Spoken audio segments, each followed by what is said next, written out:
What is going on, guys? Welcome to a brand new YouTube video. The topic that I want to cover as you go through today's video is 5 ways to increase your self-confidence. When I think back to the person that I was when I was obese, it's not just my physique that was different, it was my characteristics, it was my habits, it was my preferences. All of those things and many more have transformed dramatically since I got myself in shape. And as a result, I'm way more confident and content within myself today. And I've boiled it down to the 5 points that we're going to discuss today. So if it sounds like something you might be interested in, make sure you hit the like button, subscribe to stay up to date with the videos, and let's go ahead and get into this one.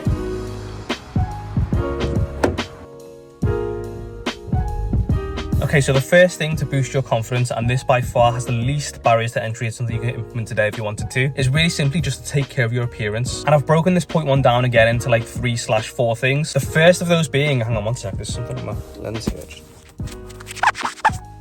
That is so much better. Just get yourself a haircut. Get yourself a good haircut that suits your face. If you've got facial hair and you don't know how to line it up yourself, ask your barber to help you. Just having a fresh haircut and making sure that you look your best will help you feel your best. Put it this way, if you get to a stage where you look in the mirror and you think to yourself, I really need a haircut, you're probably too late. You need to make sure that you're accountable. You put it into your diary for a regular occurring thing. Bonus points if you get your haircut by the same barber each and every time. That way they get to learn about you, your style and your hair, and they give you the best possible results.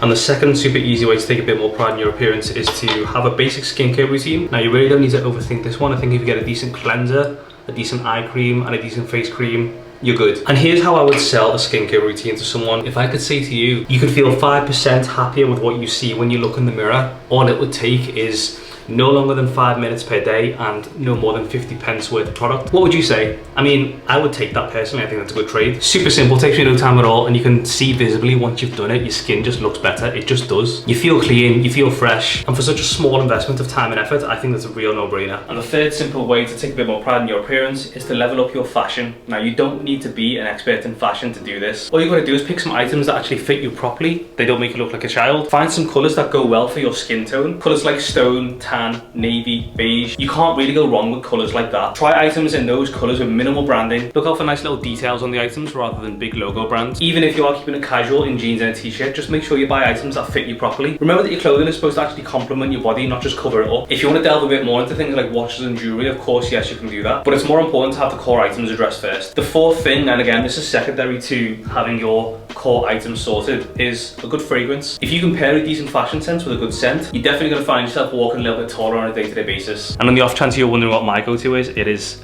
Terre d'Hermes Intense Vetiver. This stuff is so good. Just remember that looking your best definitely correlates towards feeling your best. So taking pride in your appearance in the form of regular haircuts, a skincare routine, looking after your fashion, and the bonus of a good fragrance will definitely have you feeling way better within yourself. The second way to increase your self-confidence is to respect yourself physically. Are you actually fueling yourself with nutritious food, or are you still eating the same way you were when you were a child? Now, this to me really is a respect thing. If you truly respect yourself, then you'll fuel yourself with nutrient-dense foods. You'll give your body what it needs. And of course, you can have fast food, you can have cake, you can have desserts, that kind of thing, all of that in moderation. But you do need to be fueling yourself with nutrient-dense foods for the majority of the time. And in the same category, of course, is being active. This doesn't necessarily mean going to the gym. It could be wherever you want it to be. It could be going for a walk. It could be playing team sports. But investing time into your physical fitness really is one of the biggest ways to improve your self-confidence. Because think about the traits it requires for someone to be in shape. You need consistency. You need work ethic. You need to understand the concept of delayed gratification. You need perseverance. You need to be willing to do hard things. Now, are you going to tell me they're going to exercise all of those traits and not feel better for it? I think there's just about a 0% chance of that happening. Point number 3 is to lean into your most authentic self. I can completely understand how easy it is to fall into the trap of maybe caring about what a lot of people think or sort of wanting to please everybody, but it is way more important to lean into your most authentic self and just understand that you're not for everybody. Your sense of humor might not land with everyone. You might have different views on things to other people, and there's absolutely nothing wrong with any of that. Let me put 2 scenarios to you. Scenario A, you adapt yourself according to what you think other people will like, and then you've got this task of maintaining this facade because you're worried that if you don't, people aren't going to like you anymore. Or the scenario B, where you are your most authentic self from the get-go, and you're so much more comfortable and confident around the friends that you have because there's no illusions there. You're just relaxed and you can just be yourself, and you know that people like you for who you truly are. Now, I don't know about you, but I know which scenario I'm choosing for myself because I know which one is going to lead me to feel more confident within myself.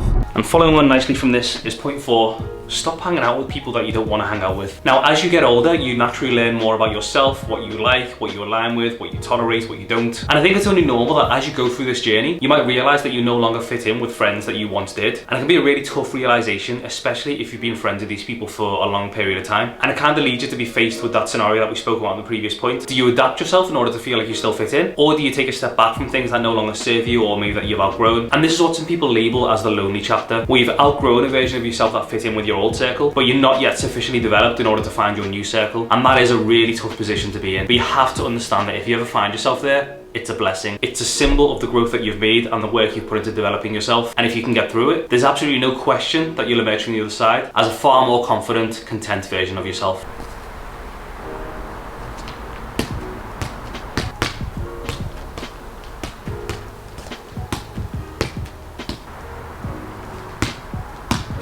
And point number 5 on how to increase your self-confidence follows on nicely from point number 4. You've got to get content in your own company. You've got to get to a stage where you genuinely value your own company, you enjoy it, you embrace it. And don't get me wrong, I think life is definitely better when it's shared. But I think in order for you to really enjoy that to its truest potential, you've got to get to a stage where you're happy and self-confident by yourself first. And if you can get to a stage of self-confidence where you achieve this, so much about your life will change for the better. You'll be a better friend, you'll be a better partner, you'll be a better parent, you'll be a better son or daughter. Because plainly and simply, you're just secure by yourself. So there you have it, guys. There's 5 ways to help you increase your self-confidence. Which of these 5 do you think will benefit you the most? Let me know in the comments below. If anyone's got any questions about these, go ahead and leave them in the comments as well. As always, remember to leave a like and subscribe to the channel to stay up to date with these videos. Thank you so much for watching, and I'll see you guys in the next video.